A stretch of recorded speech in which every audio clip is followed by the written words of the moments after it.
നമസ്കാരം. നമ്മളിപ്പോ ഒരു മലയാളത്തിൽ ഒരു വലിയൊരു കൊമേഴ്ഷ്യൽ മൂവിയുടെ മൂവി തന്നെ പറയണം കേട്ടോ, ഷോർട്ട് ഫിലിം എന്ന് ഞാൻ പറയില്ല. അത്രയും ഗംഭീരമായിട്ടുള്ള ഒരു suspense thriller as well as നമുക്കൊരു ബാലാജി ചേട്ടൻ ഡയറക്ട് ചെയ്ത ഒരു മൂവി എന്ന് തന്നെ പറയണം.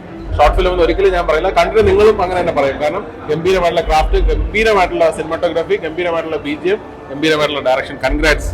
ഇന്ന് വൈകുന്നേരം 5 മണിക്ക് ബാലാജി ചേട്ടന്റെ ചാനൽ ബാലാജി ശർമ്മ എന്നുള്ള യൂട്യൂബ് ചാനലിൽ റിലീസ് ആവാൻ പോവുകയാണ്. അതിന്റെ കാസ്റ്റ് ആൻഡ് ക്രൂവിനോടാണ് ഇപ്പൊ നമ്മളിപ്പം ബാലാജി ചേട്ടൻ, അതിനോടൊപ്പം റോയ് സാറുണ്ട്, സൗവർണികയുണ്ട്. പ്രിവ്യൂ, ഗംഭീരമായ ഒരു പ്രിവ്യൂ ആയിരുന്നു. ഒരുപാട് തിയേറ്റർ ഫുൾ ആയിട്ടുള്ള ഒരു ഷോർട്ട് ഫിലിമിന് ഇത്രയും ഗംഭീരമായിട്ടുള്ള പ്രിവ്യൂ ആദ്യമായിട്ടാണ് കാണുന്നത്. അപ്പൊ ആദ്യം നമുക്ക് ബാലാജിനോട് ചോദിക്കാം, എങ്ങനെയാണ് ഒരു ആക്ടറിൽ നിന്നൊരു മെറ്റമോർഫോസിസ് നമുക്കൊരു ഡയറക്ടറിലേക്ക് പോകാനുള്ള ഒരു കാരണം? അല്ല, ഇത് ആരോ പറഞ്ഞ പോലെ എല്ലാ ആക്ടറിലും ഒരു സംവിധായകൻ ഉണ്ടാവണം. കാരണം ഇത് എവിടെ നിൽക്കണം, എങ്ങനെ നിൽക്കണം, ഇത് എങ്ങനെ പ്രേക്ഷകരിൽ കമ്മ്യൂണിക്കേറ്റ് ആവണം എന്നൊരു ബോധം വെച്ചുകൊണ്ടാണ് അഭിനയിക്കാൻ പറ്റുള്ളൂ. കാരണം പ്രേക്ഷകൻ അത് ഏൽക്കുന്നുണ്ടോ ഇല്ലയോ, നമ്മൾ ചിലപ്പോൾ ആ ഒരു ബോധം എൻ്റെ കയ്യിലുണ്ടായിരുന്നു. പിന്നെ നമ്മൾ കണ്ട സിനിമകളൊക്കെ വെച്ചിട്ട് നമ്മളൊരു ഒരു ട്രൈ എന്നുള്ള നിലയ്ക്ക് നമ്മൾ ചെയ്തു. എന്തായാലും ദൈവം അനുഗ്രഹിച്ച് വർക്കായി എന്നുള്ളത് നമ്മുടെ നിങ്ങളുടെയൊക്കെ അഭിപ്രായം കൊണ്ട് മനസ്സിലായി.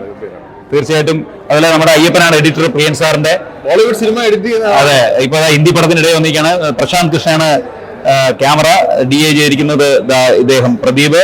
നമ്മുടെ മ്യൂസിക് ജയഹരി, അതുപോലെ തന്നെ പിന്നെ സൗണ്ട് മിക്സിംഗ് ആഷിഷ്. അവർ രണ്ടുപേരും ഇല്ല, സോറി. ഇതാണ് പ്രധാന കഥാപാത്രം ചെയ്തത്. സൗവർണികയും അതുപോലെ ഒരു പ്രധാന കഥാപാത്രം. ബാക്കി എല്ലാവരും പുതുമുകളാണ്. അപ്പോ തീർച്ചയായിട്ടും ഷംനാദാണ് എന്റെ റൈറ്റർ. വാതിൽ എന്നുള്ള സിനിമ എഴുതിയ ഷംനാദാണ്. ബാക്കി ഈ ഒരു ഷോർട്ട് ഫിലിം ഇന്ന് വൈകുന്നേരം നമ്മുടെ ബാലാജിന്റെ ഇതിൽ റിലീസ് ആവണം. അപ്പൊ എല്ലാവരും അത് കാണുക.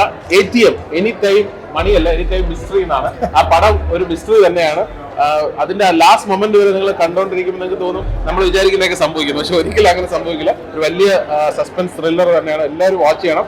അതിന് സ്പോയിലേഴ്സ് ആരും ഇട്ട് അതിനെ ഇതാക്കരുതെന്ന് കൂടെ റിക്വസ്റ്റ് കൂടെ ഉണ്ട്. കാരണം അല്ലെ, ഒരു ക്ലൈമാക്സിന്റെ സ്പോയിലർ ആദ്യമേ പുറത്തു വിട്ട് കഴിഞ്ഞാൽ ആ ഒരു ഷോർട്ട് ഫിലിമിന്റെ ഒരു വ്യൂ അല്ലെ നമുക്ക് ട്രെയിലർ പോലും കട്ടിയാൻ പറ്റില്ല. അപ്പൊ ആ ഒരു രീതിയിലാണ് ഇത് വരുന്നത്. അപ്പൊ ഇന്നുമായിട്ട് അത് റിലീസ് ആവണം, എല്ലാവരും വാച്ച് ചെയ്യണം. അപ്പൊ നമ്മളിപ്പോ മായ ചേച്ചി ഉണ്ട്. മായ ചേച്ചി എങ്ങനെ കണ്ടിട്ട് എന്താ അഭിപ്രായം? ഭയങ്കര ത്രില്ലിലായിരുന്നു. കാരണം ഞാനത് സ്വർണ്ണയെടുത്ത് വന്നത്. അപ്പൊ ഓരോ ഷോർട്ട് ഫിലിം എന്ന് പറഞ്ഞാൽ നമ്മൾ ഒന്നിനെയും അങ്ങനെ ചെറുതായിട്ട് കാണരുത്. കാരണം ഒരു സിനിമ ഇപ്പൊ എല്ലാ യൂട്യൂബിൽ വരുന്ന എല്ലാ ഷോർട്ട് ഫിലിമുകളും സിനിമയും കാട്ടി മികച്ചു നിൽക്കുന്നതാണ്. പക്ഷെ ബാലാജിയിൽ നല്ലൊരു ഡയറക്ടർ ഒളിഞ്ഞിരിപ്പുണ്ട്. കാരണം പിന്നെ ബാലാജിയുടെ കൂടെയുള്ള ടീം അത്രയല്ലേ, ക്യാമറാമാൻ ആയാലും എഡിറ്റർ ആയാലും സ്ക്രിപ്റ്റ് റൈറ്റർ ആയാലും ബാലാജിയുടെ ഒരു വലിയൊരു ബ്ലെസ്സിങ് ആണ് ബാലാജിക്ക് കിട്ടിയ നല്ലൊരു ക്രൂ ടീം. അത് പറയാതിരിക്കാൻ പറ്റില്ല ബാലാജി. പക്ഷെ റോയ് ചേട്ടന്റെ അഭിനയം ഒരു രക്ഷയില്ല. ഞാൻ ഇതിന്റെ ഒരു ഇത് പറയുന്നത്, പക്ഷെ റോയ് ചേട്ടൻ പറയുന്ന ഒരു ഡയലോഗുണ്ട്, 5 ഡയലോഗാണ്. അതിന് റൈറ്ററിനാണ് കയ്യടി കൊടുക്കേണ്ടത്. കാരണം അത് റിലീസ് ആവാത്തത്